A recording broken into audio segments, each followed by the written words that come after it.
Hello friends, welcome to my YouTube channel. आज मैं आपको बताने जा रहा हूँ जो धार्मिक आंदोलन थे उसके अंदर आता है जैन धर्म और बौद्ध धर्म।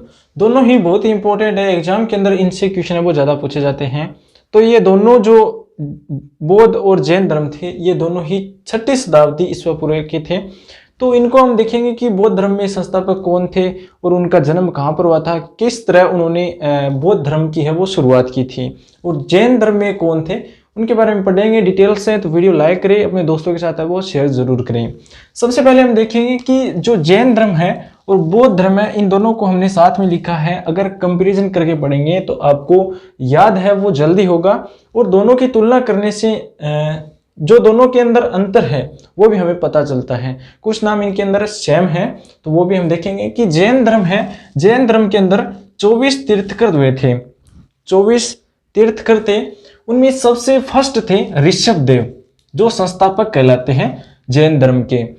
और 23 नंबर पर, यानी जो 1 नंबर पर थे ऋषभ देव, फिर देखते हैं हम 23 नंबर पर पार्श्वनाथ थे, और उसके बाद में लास्ट में थे 24 नंबर अंतिम थे महावीर स्वामी।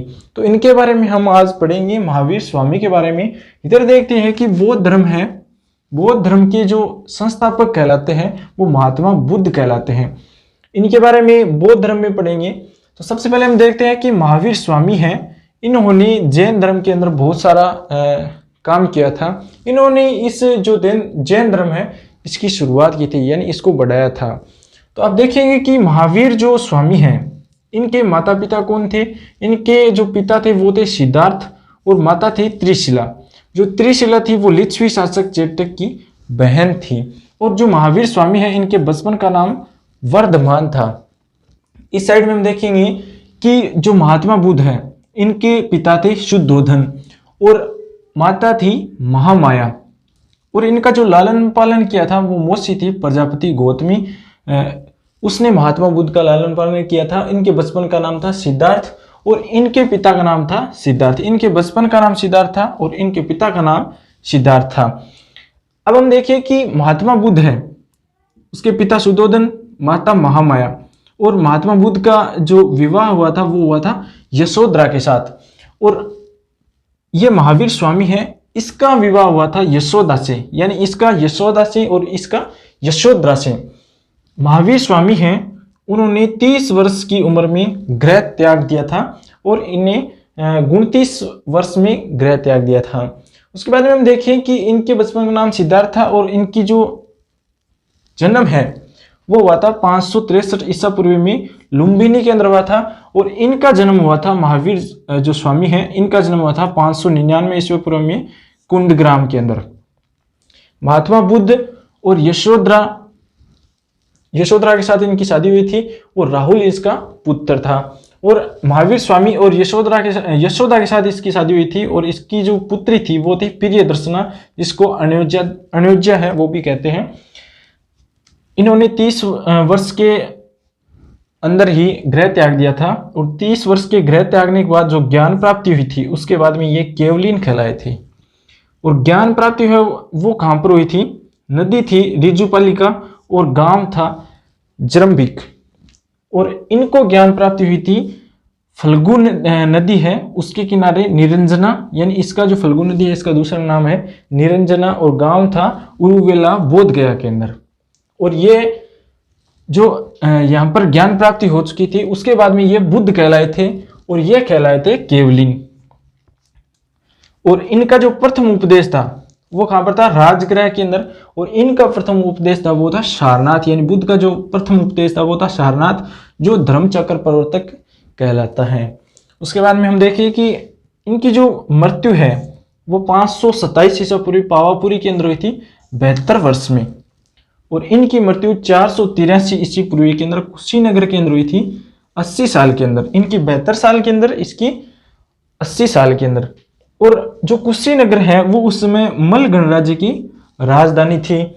अब हम देखें कि जो महावीर स्वामी हैं इनकी गोत्र थी कश्यप, वंश था ज्ञात्रक, और इनका एक प्रतीक चिन्ह है सिंह का, और सिद्धांत था जियो और जीने दो। ये इंपॉर्टेंट है, इनका सिद्धांत है वो इंपॉर्टेंट है, जियो और जीने दो। और चंदना जो पहली महिला भिक्षुणी थी जैन धर्म के अंदर, महावीर की पहली महिला भिक्षुणी वाले हैं जैन धर्म के जो दर्शन और सिद्धांत है उसके बारे में, बौद्ध धर्म में उसके जो दर्शन और सिद्धांत है उनके बारे में। यानी जो इनके दर्शन और सिद्धांत है वो कौन कौन से हैं, इनका लक्ष्य था वो क्या था। जो बौद्ध धर्म के अंदर महात्मा बुद्ध थे, जैन धर्म के अंदर महावीर स्वामी थे, उनका लक्ष्य क्या था, अंतिम जो लक्ष्य था, जो पब्लिक थी उनको क्या सिखाना चाहते थे, उसके बारे में हम देखें तो जैन धर्म के जो महावीर स्वामी थे उनका लक्ष्य था मोक्ष प्राप्ति। यानी जो मोक्ष प्राप्ति होती है वो किस तरह से होती है कि कर्म तथा पापों का त्याग अगर कर दे मनुष्य तो उसको मोक्ष प्राप्ति हो जाती है। और जैन धर्म के अंदर मूर्ति पूजा है उसकी परमिशन दी गई है। उसके अंदर दर्शन और सिद्धांत है वो है 8, और बौद्ध धर्म के अंदर भी 8 दिए गए हैं। इनको अष्टांगिक मार्ग भी बोलते हैं। बौद्ध धर्म के अंदर अष्टांगिक मार्ग बोलते हैं जो 8 दिए गए हैं। और इसके अंदर त्रिरत्न है, इसके अंदर त्रिपिटक है। अब हम देखिए कि इसके अंदर 8 कौन कौन से हैं। सबसे पहले आता है सत्य, अहिंसा, परिग्रह, अस्तेय, ब्रह्मचार्य और कर्म सिद्धांत। उसके बाद में आता है शादवाद। इसके अंदर 7 सत्य दर्शाए गए हैं। यानी जो शादवाद का सिद्धांत है उसके अंदर 7 सत्य दिए गए हैं। और इस शादवाद को हम अनेकांतवाद भी बोल सकते हैं। 8 नंबर पर आता है 8 क्रम, जिसके अंदर 18 पापों की चर्चा की गई है। जो लास्ट है 8 क्रम, इसके अंदर 18 पापों की चर्चा की गई है। उसके बाद में इसमें देखिए बौद्ध धर्म के अंदर जो 8 है अष्टांगिक मार्ग है, इसमें सबसे पहले ईश्वर को नहीं माना गया है। यानी बौद्ध धर्म के अंदर ईश्वर को नहीं माना गया है, सत्य अहिंसा पर ज्यादा बल दिया गया है। और जो महात्मा बुद्ध थे उन्होंने तो जो कर्म सिद्धांत है इस पर ज्यादा बल दिया था। और अंतिम लक्ष्य निर्वाण यानी मोक्ष की प्राप्ति ही बौद्ध धर्म के अंदर बताई गई है। जो लास्ट लक्ष्य है वो निर्वाण ही है, इसमें भी मोक्ष था लास्ट लक्ष्य। अष्टांगिक मार्ग है वो है सम्यक दृष्टि, सम्यक संकल्प, सम्यक वाणी, सम्यक कर्म, सम्यक आजीव, सम्यक व्यायाम और सम्यक समाधि। ये 8 इसके अंदर अष्टांगिक मार्ग दिए गए हैं। इसके अंदर बाद में आता है त्रिरत्न। जो जैन धर्म है उसके अंदर त्रिरत्न थे, सत्य, विश्वास, सत्य, ज्ञान और सत्य कर्म। यानी विश्वास, ज्ञान और कर्म। इसके अंदर जो त्रिपिटक थे वो थे सुत्त पिटक, विनय पिटक, अभिधम पिटक। ये इंपॉर्टेंट है, एग्जाम के अंदर त्रिपिटक हैं वो पूछे जाते हैं। सुत्त पिटक, विनय पिटक, अभिधम पिटक। सुत्त पिटक के अंदर क्या है, सिद्धांतों का उल्लेख किया गया है। जो बौद्ध सिद्धांत है उनका उल्लेख किया गया है सुत्त पिटक के अंदर। विनय पिटक के अंदर जो बौद्ध संघ है उसका जो नियम है उसकी व्याख्या की गई है विनय पिटक के अंदर। अभिधम पिटक के अंदर जो बौद्ध दर्शन है उस पर प्रकाश डाला गया है। ये दोनों के बीच में कंपैरिजन था। अगर आपको समझ में आया है तो वीडियो लाइक करिए, अपने दोस्तों के साथ है। और बौद्ध धर्म के अंदर जो संघ और ग्रंथ है और जो संप्रदाय है उसके बारे में हम देखें तो संघ है, जैन धर्म के अंदर 2 संघ है, दिगंबर और श्वेतांबर। दिगंबर है वो भद्रभाव की, जो भद्रभाव थे उनके समर्थक थे, और जो श्वेतांबर थे वो स्थूलभद्र के समर्थक थे। अब जो दिगंबर हैं वो क्या थे और श्वेतांबर है वो क्या थे। यानी जो दिगंबर है वो भद्रभाव के समर्थक, लेकिन वो सफेद कपड़े पहनते थे, यानी जो सफेद वस्त्र वो धारण करते थे। लेकिन जो श्वेतांबर हैं, स्थूलभद्र के जो समर्थक हैं, वो बिना वस्त्र के ही रहते थे। श्वेतांबर बिना वस्त्र के और दिगंबर सफेद वस्त्र के। इसके अंदर जो 2 संघ है वो भिक्षुओं के प्रवेश को उपसंपदा, यानी जो बौद्ध धर्म के अंदर जो भिक्षु है उसके अंदर अगर कोई प्रवेश लेता है तो उसे उपसंपदा बोलते हैं। और अगर कोई गृहस्थ जीवन में बौद्ध धर्म को अपनाना चाहता है तो उसे उपासक बोलते हैं। इसमें जो ग्रंथ है वो प्राकृत भाषा के अंदर है, और जो बौद्ध धर्म के अंदर ग्रंथ है वो पाली भाषा के अंदर है। यह आप याद रखिए, प्राकृत भाषा के अंदर जैन धर्म के अंदर है और पाली भाषा के अंदर बौद्ध धर्म के अंदर है। अब हम देखिए जो ग्रंथ है, जैन धर्म के ग्रंथ है उसे पूर्व या आगम भी बोलते हैं। पूर्व या आगम है वो जैन धर्म के ग्रंथों को बोला जाता है।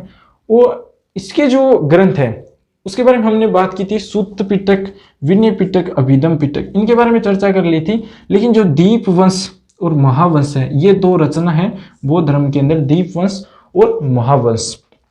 इसके अंदर 12 अंग है, 12 उपांग है, 10 प्रकीर्ण है, 6 छेद सूत्र है और 4 मूल सूत्र है। ये इंपॉर्टेंट है, ये एग्जाम के अंदर पूछा जाता है कि कितने अंग है जैन धर्म के अंदर। 12 उपांग है और 10 प्रकीर्ण है, 6 छेद सूत्र है और 4 मूल सूत्र हैं। जैन धर्म के जो मठ थे वो बसादी यानी बसदिश कहलाते थे, बसादी कहलाते थे। और इसके अंदर हम देखिए संप्रदाय, बौद्ध धर्म के अंदर 2 संप्रदाय थे, हीनयान, महायान, 2 संप्रदाय हैं। और जो महात्मा बुद्ध थे उनका जो घोड़ा था उसे कंथक बोलते थे, और सारथी था वो था छंद। छंद था।